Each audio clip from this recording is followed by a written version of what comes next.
Instantaneous value क्या था, E equal to E not sign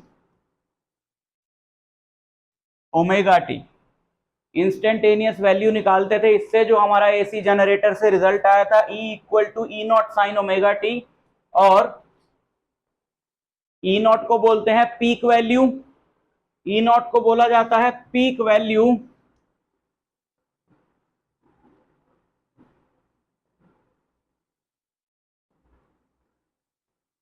और ई को बोला जाता है इंस्टेंटेनियस वैल्यू। किसी भी पर्टिकुलर इंस्टेंट पे अगर तुम्हें ईएमएफ निकालना हो तो तुम्हें टी की जगह वो इंस्टेंट पुट करना पड़ेगा।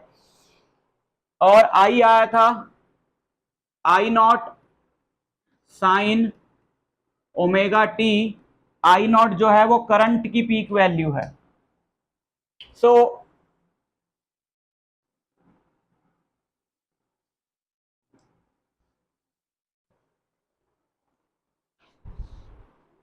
अब हम नया चैप्टर स्टार्ट कर रहे हैं जो इसी की कंटिन्यूएशन में शुरू हो जाता है, जिसको बोलते हैं alternating current, chapter 7 alternating current. और उसको ध्यान से देखो स्टार्टिंग से, छोड़ दो, लिखो मत, लिखो मत, अभी काफी कुछ लिखना है स्लाइड पे, फिर नोट करना उसको। तो हमने ये थोड़ा सा डिस्कस किया था, जिसको बोला जाता है आरएमएस वैल्यू और इफेक्टिव वैल्यू,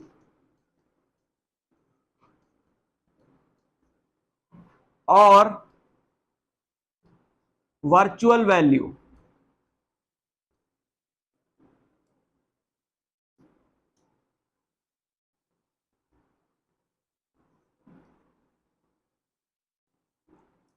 ई आरएमएस और ई इफेक्टिव और ई वर्चुअल, ये होती है ई नॉट बाय रूट टू, जो कि होता है 0.707 ई नॉट, जो कि होता है 70.7% ऑफ ई नॉट, है ना। ये बताया था। लेकिन अब हमने बस यहां पे क्लास खत्म कर दी थी लास्ट वाली। अब हमको ये समझना है कि इसका मीनिंग क्या है।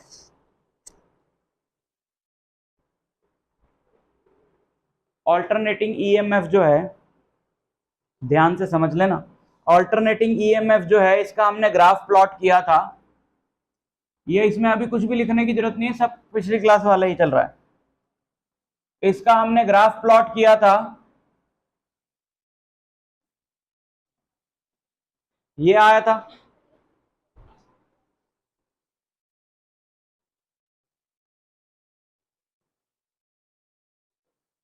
ठीक है। नेचर क्या है ऑल्टरनेटिंग ईएमएफ का? ऑल्टरनेटिंग ईएमएफ का नेचर है कि ऑल्टरनेटिंग ईएमएफ पहले एक डायरेक्शन में बढ़ती है, ये पीक वैल्यू तक पहुंच गई ई नॉट, फिर घटती है, फिर दूसरी डायरेक्शन में बढ़ती है, और ये दूसरी डायरेक्शन में पीक वैल्यू तक पहुंच गई, जिसको हम बोलेंगे माइनस ई नॉट, और फिर घटती है और जीरो हो जाती है, यही है। तो अगर वो ऑल्टरनेटिंग ईएमएफ किसी सोर्स, किसी रेजिस्टर या किसी भी कंपोनेंट के अक्रॉस लगा दी जाएगी, जैसे ये है एक रेजिस्टर, और इस रेजिस्टर के अक्रॉस हमने लगा दिया एक ऑल्टरनेटिंग ईएमएफ, मान लो 10 वोल्ट की, ऑल्टरनेटिंग नहीं, डायरेक्ट। ये तुमने ऐसा सिंबल पढ़ा ना चैप्टर 1 2 3 4 में, इसका मतलब होता है बैटरी है, ये बैटरी का पॉजिटिव टर्मिनल है, ये बैटरी का नेगेटिव टर्मिनल है। तो इस वाले रेजिस्टर के अक्रॉस हमने लगा दिया 10 वोल्ट डायरेक्ट वोल्टेज, जिसका मतलब ये है कि इसकी पोलैरिटी जो है वो चेंज नहीं होगी। ये पॉजिटिव है, ये नेगेटिव है, तो ये हमेशा क्या रहेगा, पॉजिटिव, और ये हमेशा क्या रहेगा, नेगेटिव, और इसके अक्रॉस पोटेंशियल डिफरेंस हमेशा क्या रहेगा, 10। लेकिन अगर इसी रेजिस्टर के अक्रॉस हम ऑल्टरनेटिंग लगा दें,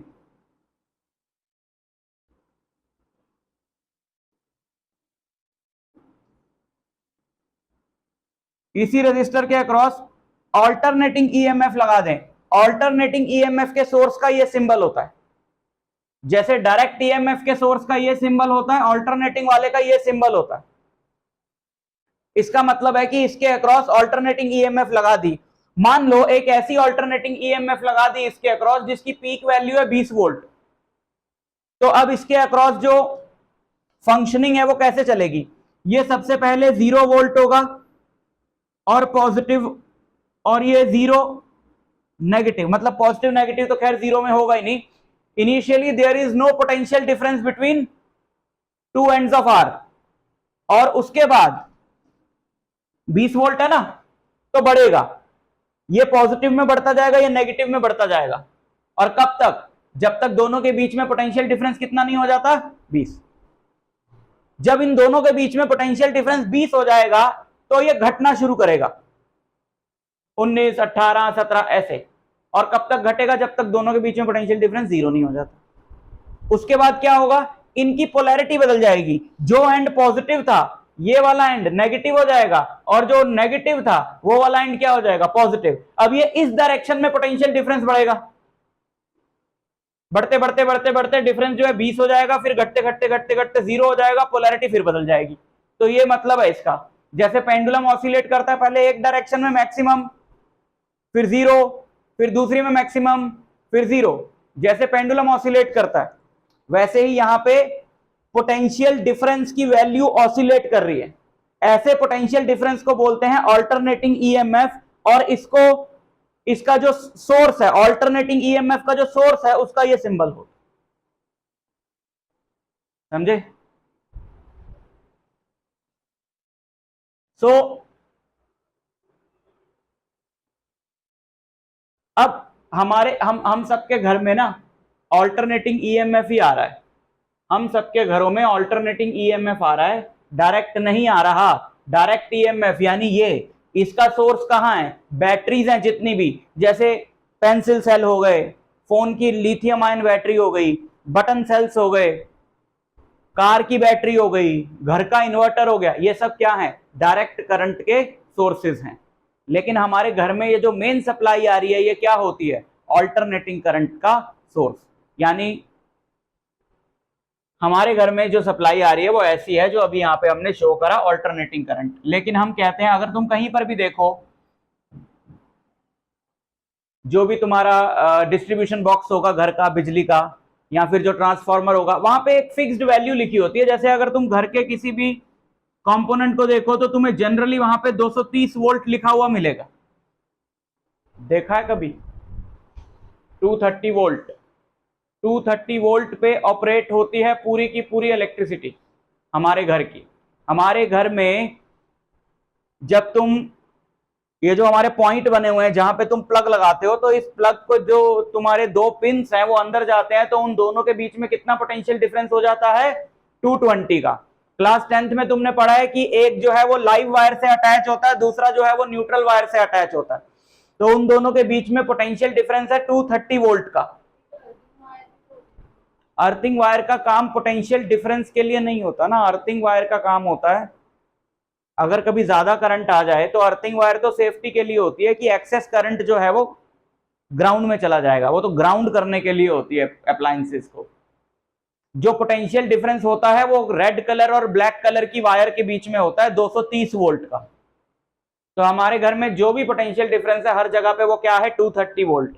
तुमने क्लास 10th में एक टॉपिक पढ़ा होगा कि हाउस होल्ड अप्लायंसेस जो है वो पैरेलल में कनेक्टेड होते हैं।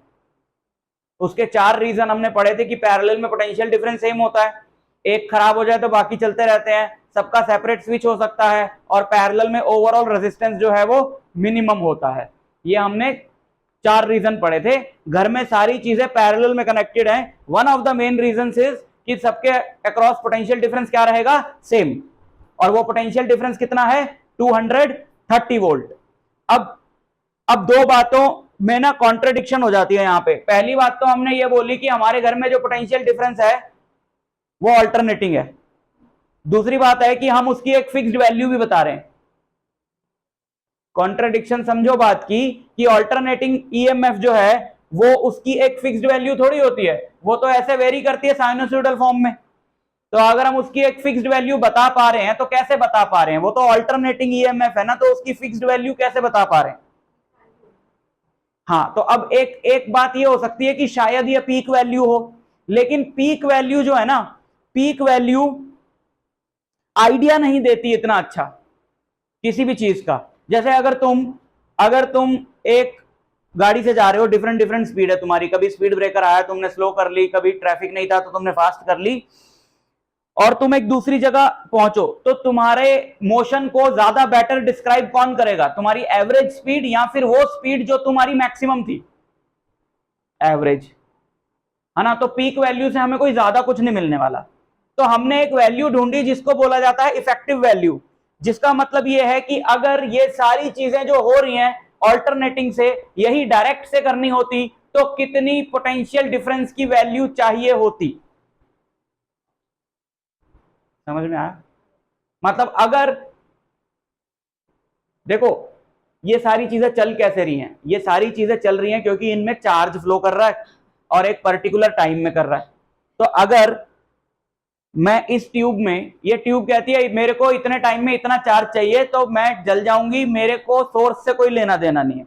तो अगर इस ट्यूब का मैं ऑल्टरनेटिंग करंट का सोर्स हटा के एक डायरेक्ट करंट का सोर्स लगाना चाहूं और मैं ये जानना चाहूं कि तब भी ये ट्यूबलाइट उतनी ही जले, तो मेरी रिक्वायरमेंट क्या है कि मैं ये जानना चाहता हूं ना कि अभी इसको टी टाइम में जितना चार्ज मिल रहा है, नए वाले सोर्स से भी टी टाइम में उतना ही चार्ज मिले तो ये इतना ही जलेगी। तो हमारी जो घर में वोल्टेज है वो है ऑल्टरनेटिंग। तो हम ये जानना चाहते हैं कि इसी वोल्टेज की, अगर इसी वोल्टेज को डायरेक्ट वोल्टेज की फॉर्म में लगाया जाता तो उसकी क्या वैल्यू होती कि सारे रिजल्ट यही मिलते। ठीक है, एवरेज वैल्यू का वही मतलब होता है ना गाड़ी में, जब तो एवरेज स्पीड का मतलब क्या है कि अगर तुम एक कांस्टेंट स्पीड से आते और ये डिस्टेंस उतने ही टाइम में ट्रेवल करते जितना अब किया है, तो वो स्पीड क्या होती, यही मतलब है एवरेज स्पीड। ठीक है, सो वही चीज यहां पर क्या कहलाती है, वो हमने एक कैलकुलेशन करी है, एक डेरिवेशन करा है और उससे हमने ये वैल्यू निकाली है। वो डेरिवेशन कैलकुलेशन हमारे सिलेबस में नहीं है, हमने ये वैल्यू निकाली और इस वैल्यू को नाम दिए 3, बहुत ही लॉजिकल से नाम है। देखो आरएमएस तो चलो क्यों है, क्योंकि इसको निकालने का जो तरीका है उसके अंदर रूट मीन स्क्वायर वैल्यू ली जाती है, लेकिन ये दोनों नाम बड़े लॉजिकल हैं। इफेक्टिव वैल्यू मतलब वो कहां तक जा रहा है कहां तक नहीं जा रहा है वो इंपॉर्टेंट नहीं है, इफेक्ट तो वो 230 का ही दे रहा है ना। तो इफेक्टिव वैल्यू या वर्चुअल वैल्यू, वर्चुअल का मतलब है नकली, एक्चुअली में उसकी ये वैल्यू थोड़ी है जो आएगी, उसकी तो वैल्यू वेरी कर रही है, लेकिन वो बिहेव ऐसे कर रहा है जैसे उसकी ये वैल्यू हो, है ना। तो जो 230 होता है ना, जो 230 है हमारे घरों में, वो क्या है, आरएमएस वैल्यू। वो आरएमएस वैल्यू है या इफेक्टिव वैल्यू है या वर्चुअल वैल्यू, आरएमएस वैल्यू है या इफेक्टिव वैल्यू है या वर्चुअल वैल्यू। ठीक है, तो इसका मतलब है कि हमारे घर में,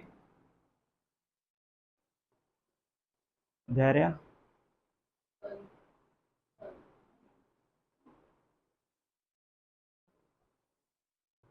हमारे घर में जो ईएमएफ आ रहा है, हमारे घर में जो ईएमएफ आ रहा है, कुछ मिटा यहां,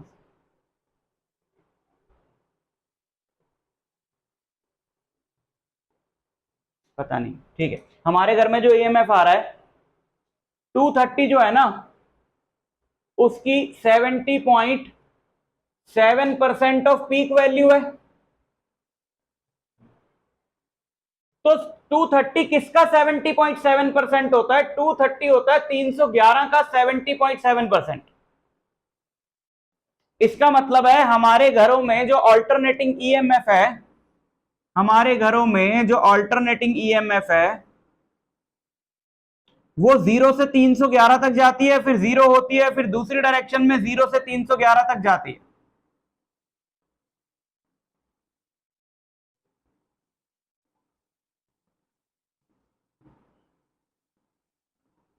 ये है, इसलिए उसकी इफेक्टिव वैल्यू जो है वो जाके 230 आई। समझ गए, ये मतलब होता है इफेक्टिव वैल्यू का, भूलना नहीं। और इफेक्टिव वैल्यू ही वो वैल्यू है जो हम ऑल्टरनेटिंग करंट चैप्टर में हर जगह यूज करेंगे, क्योंकि हमें अपने फॉर्मूले में पुट करने के लिए एक फिक्स्ड वैल्यू चाहिए। अगर मैं ओम्स लॉ भी लगाता हूं किसी भी अप्लायंस पे V equal to I R, तो मुझे एक फिक्स्ड V चाहिए और एक फिक्स्ड I चाहिए, एक फिक्स्ड V चाहिए और एक फिक्स्ड I चाहिए। तो अगर कहीं पर और कुछ भी ना बोला हो तो हर जगह जो इस चैप्टर में V और I की वैल्यू दी हुई है वो कौन सी वैल्यू होगी? इफेक्टिव वैल्यू होगी या वर्चुअल वैल्यू होगी। और अगर कोई और वैल्यू दी होगी तो प्रॉपर लिखा होगा कि वहां पे अगर पीक वैल्यू दी है तो लिखा होगा कि यह पीक वैल्यू है।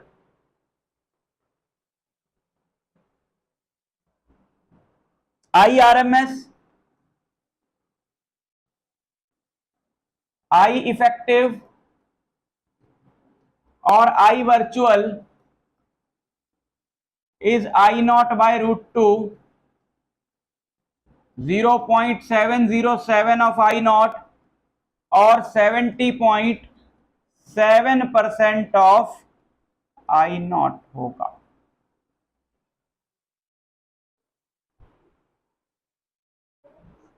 है ये लिखा था लास्ट क्लास में।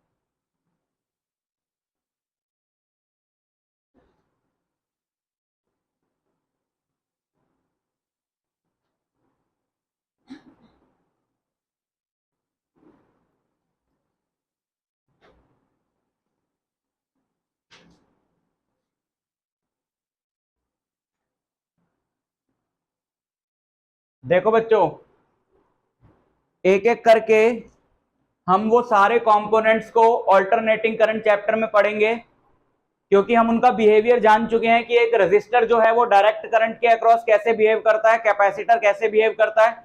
अब हम ये पढ़ेंगे कि वो ऑल्टरनेटिंग करंट के अक्रॉस कैसे बिहेव करते हैं। Starting with the simplest circuit, AC circuit containing resistor only. हमारे पास एक सर्किट है,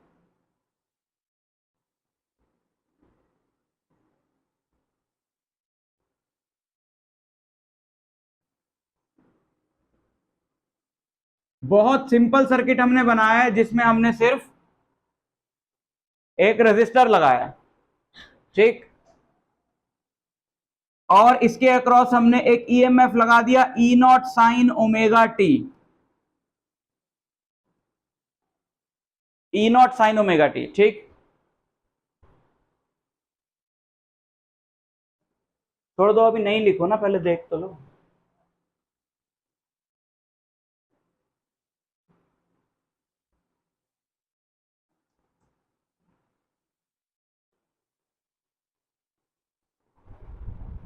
ई नॉट साइन ओमेगा टी, ध्यान से देखना मैं क्या कर रहा हूं।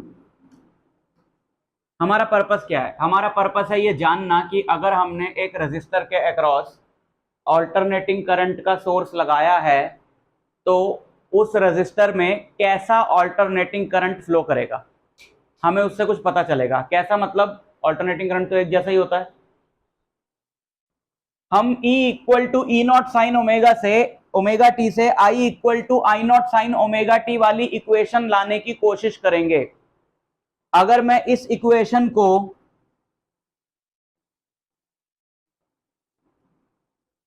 दोनों तरफ R से डिवाइड कर दूं, जो कि मैं कर सकता हूं क्योंकि R कांस्टेंट होता है। अगर हम दोनों तरफ R यानी रेजिस्टर की वैल्यू से डिवाइड कर दें तो E बाय आर क्या होता है? I। E naught by R क्या होता है? I not sine omega T. ये आई की वैल्यू आई जो कि यही आती है। लेकिन अब ध्यान से देखना जरा, क्लास 11th में एक चीज हमने पढ़ी थी वेव्स के अंदर, जो कि था फेज डिफरेंस। जैसे अगर यहां पे दो वेव्स हैं,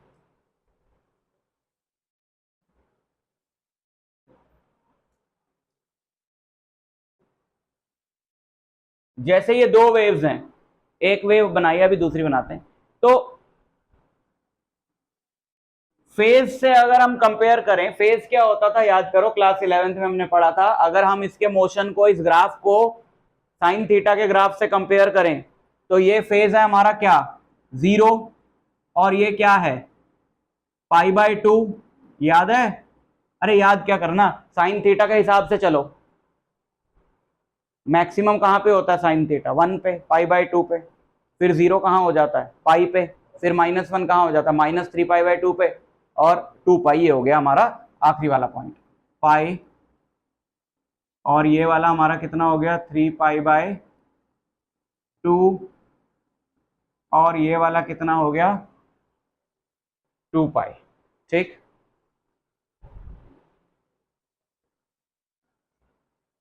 तो इसको फेज बोलेंगे। जैसे हम बोलेंगे ये वाले पॉइंट का फेज क्या पाई बाय 2, इसका फेज क्या पाई, पाई बाय 2 फेज उसको बोलते हैं जब कोई भी चीज ऑसिलेट करना स्टार्ट करती है और वो फर्स्ट एक्सट्रीम पे जाती है तो हम बोलते हैं उसका फेज कितना है पाई बाय 2,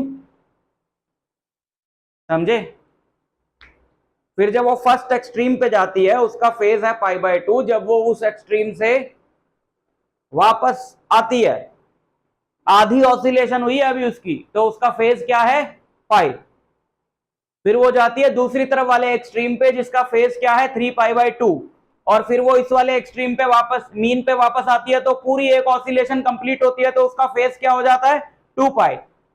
अब सोचो कि दो पेंडुलम हैं जो ऑसिलेट कर रहे हैं, अभी एक ने ऑसिलेशन शुरू कर दी है, यानी एक जो है वो एक्सट्रीम पे जा चुका है और दूसरा वाला अभी मीन पे ही है, तो हम बोलेंगे उनमें फेज डिफरेंस कितना हो गया पाई बाय 2, समझ गए। अब ये वापस आ गया, वो अभी भी यही है, तो इनमें फेज डिफरेंस कितना हो गया पाई। अब ये इधर चलना शुरू हुआ तो ये इधर चलना शुरू हुआ, तो हमेशा इसमें फेज डिफरेंस क्या होगा पाई रहेगा ना, तो दैट इज फेज डिफरेंस। तो अगर एक वेव ऐसी है और मैं एक दूसरी वेव बनाऊं जो इससे पाई फेज डिफरेंस पर है, तो वो ऐसी होगी,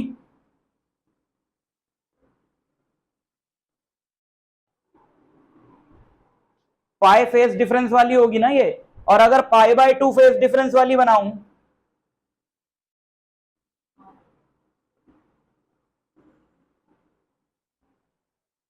ठीक, तो इनकी इक्वेशन क्या होती है, जैसे अगर ये है इसका क्या फेज डिफरेंस है पाई, तो अगर इसकी इक्वेशन है y equal to a sine omega t,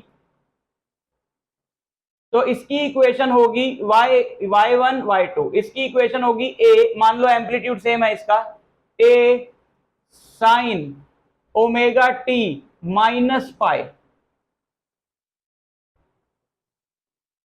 omega T minus pi, ठीक है। यानी कि अगर दो वेव्स में ये वाला पार्ट डिफरेंट हो, ये वाला, तो पता चलता है कि उनमें फेज डिफरेंस है। लेकिन यहां पे अगर हम देखें आई और आई नॉट का, ई और आई का, सॉरी, ये भी ओमेगा टी और ये भी ओमेगा टी है, क्या कोई फेज डिफरेंस आया, कोई फेज डिफरेंस नहीं आया ना। इसका मतलब क्या हुआ कि एक ऐसा सर्किट है जिसमें सिर्फ रेजिस्टर लगा हुआ है, तो उसमें जो ई और आई का वेरिएशन है वो कुछ इस तरीके से है कि दोनों एक साथ जीरो होते हैं, एक साथ मैक्सिमम होते हैं, एक साथ फिर जीरो होते हैं, एक साथ डायरेक्शन बदलते हैं, एक साथ ही दूसरी डायरेक्शन में मैक्सिमम होते हैं, एक साथ चलते हैं। लेकिन एक साथ चलने का मतलब यह नहीं होता है कि दोनों का जो मैक्सिमम एम्पलीट्यूड है वो भी सेम होगा।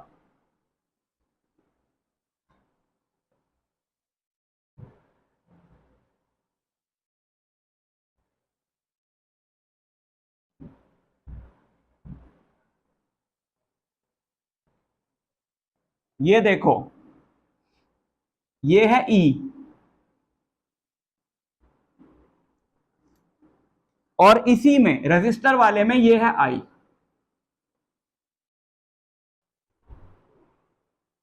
I का जो एम्पलीट्यूड है वो कम है, I का एम्पलीट्यूड जनरली कम ही होता है, क्योंकि I होता है V बाय आर। I क्या होता है V बाय आर, और V जो है वो जैसे V 230 है, 230 है हमारे घर में V, और अगर कोई हमारे पास कंपोनेंट है जिसका रेजिस्टेंस है 100 ओम, तो 230 बाय 100, उसमें करंट कितना आएगा 2.3 एम्पियर। हमारे घर में 230 वोल्ट की है वोल्टेज और 5 एम्पियर का करंट है, तो करंट का जो मैग्नीट्यूड है वो बहुत कम होता है, क्योंकि उतना करंट नहीं चाहिए होता। 1 एम्पियर अपने आप में बहुत बड़ा करंट होता है, तो V बाय आर करने से, और R बहुत बड़ा ही होता है, 0.1 नहीं होता है कभी भी, 10 होता है, 20 होता है, 100 होता है, 50, 500 होता है। तो V को जब R से डिवाइड करोगे तो I हमेशा क्या आता है, छोटा आता है, तो I की जो वैल्यू है वो V से छोटी होती है। आई की वैल्यू वी से छोटी आएगी तो इसका मतलब है कि जो पीक बनेगी आई की वो छोटी बनेगी, लेकिन बनेगी तो वही ना, क्योंकि दोनों में फेज डिफरेंस नहीं है, फेज डिफरेंस है ही नहीं। ठीक है, तो ये पिंक वाला जो है ये किसका ग्राफ है, ई का, और जो ग्रीन वाला है वो आई का ग्राफ है। टाइम के साथ हमने दोनों का ग्राफ बना दिया है, ई एंड आई का, और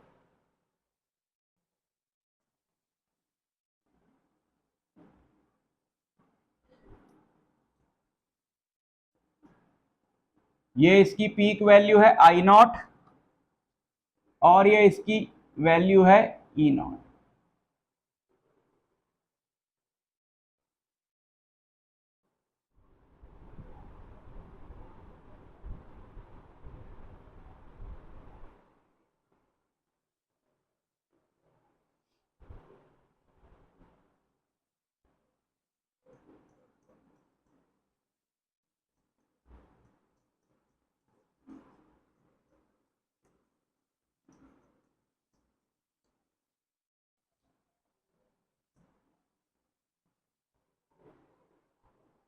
रोटेटिंग फेजर्स का क्या कॉन्सेप्ट है, ध्यान से देखना। कोई भी इस तरह की चीज को जो वेरी कर रही है साइनोसॉइडल फॉर्म में, y equal to A sine omega T type की क्वांटिटी, जैसे यहां पे करंट है, वोल्टेज है, क्लास 11th में वेव्स थी, उसको हम एक रोटेटिंग फेजर की फॉर्म में भी शो कर सकते हैं। क्या मतलब है इसका, ध्यान से देखना। रोटेटिंग फेजर में क्या करना है, ध्यान से देखना, नहीं तो कंपेयर नहीं कर पाओगे फिर। यहां पे हमारे ये एक्स और वाई एक्सिस हो गए, एक ऐसा मान लो ये एक ना एरो है, ठीक है। ये एरो क्या रिप्रेजेंट कर रहा है, सुनो ध्यान से, ये एक एरो है और ये एरो रिप्रेजेंट कर रहा है, मान लो वोल्टेज को, ठीक है। ये जो वैल्यू है ना पूरी, ये ई नॉट है, एरो की जो टोटल लेंथ है अभी वो क्या है, ई नॉट है। अगर मैं कहता हूं y इक्वल टू, ध्यान से सुनना, y इक्वल टू, या मैंने यहां पे e ही ले रखा है ना, तो मैं कहता हूं कि e equal to E not sine omega T. अगर मैं बोलता हूं, ओमेगा टी जानते हो क्या होता है, ओमेगा होता है थीटा बाई टी। ओमेगा क्या होता है, थीटा बाई टी, तो थीटा क्या हो गया, ओमेगा टी, यानी omega T is nothing but angle. तो तुम ये सोचो कि अगर ये एरो जिसका मैग्नीट्यूड ई नॉट है, अगर ये एरो ओरिजिन पे इसको फिक्स कर दिया और ये ओरिजिन के अबाउट ऐसे घूम रहा है, तो ये एरो कहीं पर भी होगा अगर, तो उस पॉइंट का जो y होगा, जैसे ये एरो यहां है तो ये पूरा ई नॉट हुआ, लेकिन इस पॉइंट का जो y हुआ ये, क्योंकि ये तो ऐसे घूम रहा है ना, तो इसका जो y हुआ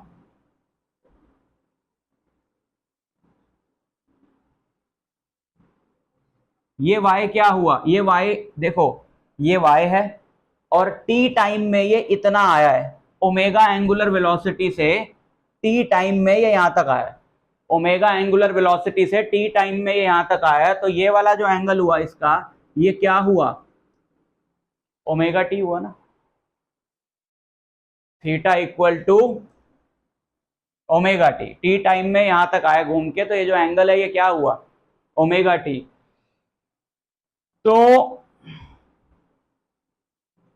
अगर ये ई नॉट है तो ये भी ई नॉट होगा, तो सोचो y क्या होगा, y divided by E not perpendicular by hypotenuse is sine omega T.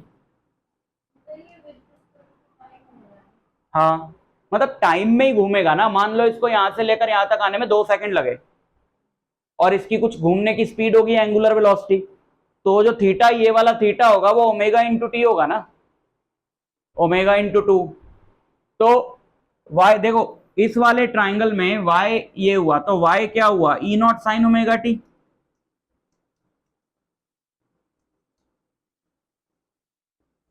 हुआ ना।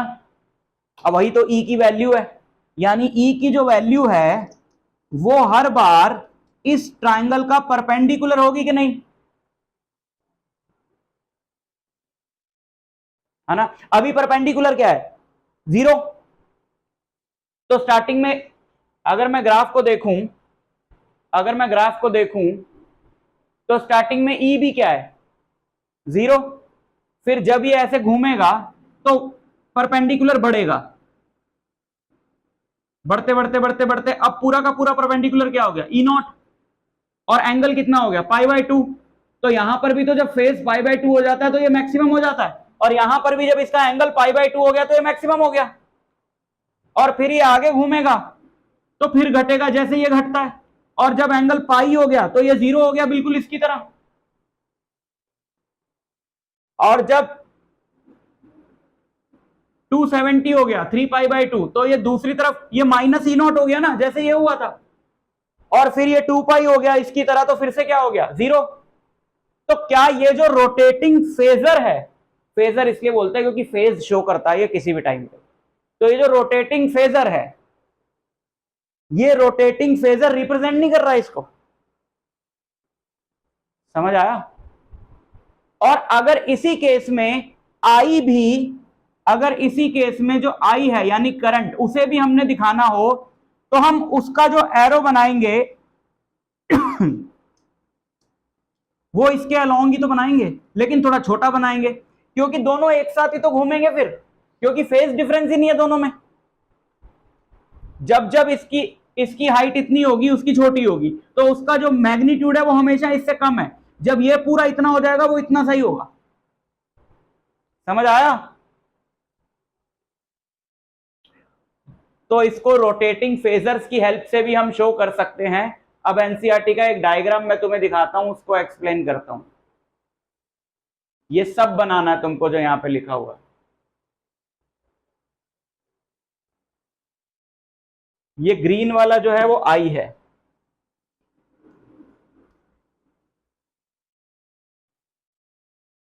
देखो, चलो इधर देखो, ये है। हाँ, तो इसको यहां से इन्होंने किस तरीके से कंबाइन करके शो किया, तुम्हें भी एग्जाम में ऐसे ही शो करना है, तो उसको ध्यान से समझ लो। ये हमारा हो गया ई, जिसको यहां पे लिखा हुआ वी, वी मतलब वोल्टेज, ई मतलब ईएमएफ, दोनों का मतलब सेम। ये हो गया ठीक। और ये जो डॉटेड वाला है ये क्या हो गया, आई। इसका वोल्टेज पीक वैल्यू क्या बना है, कम बना है। ये 0 हो गया, पाई हो गया, ये 2π हो गया। क्लियर। अब यहां पे हमने एक टाइम लिया t1, हमने एक टाइम लिया t1, उस पर्टिकुलर टाइम पे जो एंगल है वो फेज है वो है ओमेगा t1। उस ओमेगा t1 पे, उस ओमेगा t1 पे इसकी जो वैल्यू है वो है ये, और मतलब आई की, और उसी ओमेगा t1 पे ई की जो वैल्यू है यानी वी की वो है ये, ठीक है धैर्य। तो अब जो दूसरा डायग्राम मैंने बनाया था उसमें मैंने तुम्हें दिखाया था कि जो परपेंडिकुलर होता है वो उस वैल्यू को शो करता है। तो ये रहा ना परपेंडिकुलर इसका, तो ये क्या होगा, ये इस इंस्टेंट पे आई की वैल्यू होगी और ये उस इंस्टेंट पे वी की वैल्यू होगी। तो इसीलिए तो यहां से उसने बोला ये वाली वैल्यू है, और वही वैल्यू यहां पे ये शो कर रहा है, और वही वैल्यू यहां पे ये शो कर रहा है, समझ आया, ताकि तुम दोनों को रिलेट कर पाओ। और ये छोटा वाला एरो आई का, बड़ा वाला वी का, और ये ऐसे घूम रहा है, वो घूमने का एरो लगाया है, ये इसका फेज हो गया ओमेगा t1। और जो परपेंडिकुलर्स मैंने इस तरफ बनाए थे वो उसने इस तरफ बनाए ताकि कंफ्यूजन ना हो जाए। तो ये वाली हाइट हो गई आई एम मतलब आई नॉट जिसको हमने लिया है, पीक वैल्यू जिसको ये मैक्सिमम वैल्यू बोलता है, एक ही बात है, I am sine omega t1। और ये वाला हो गया V M sine omega T. समझ में आया।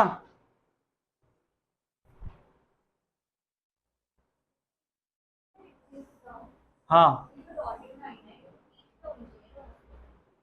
डॉटेड लाइन ये वाली, अरे फिर से समझो,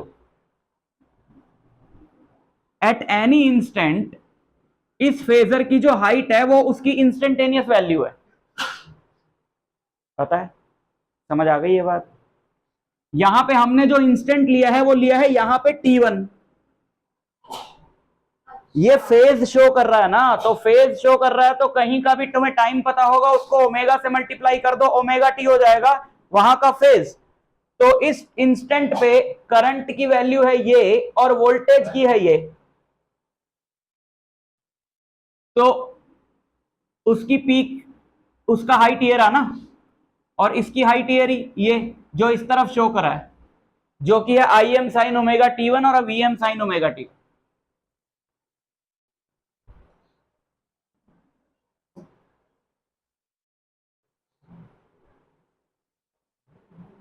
बनाओ।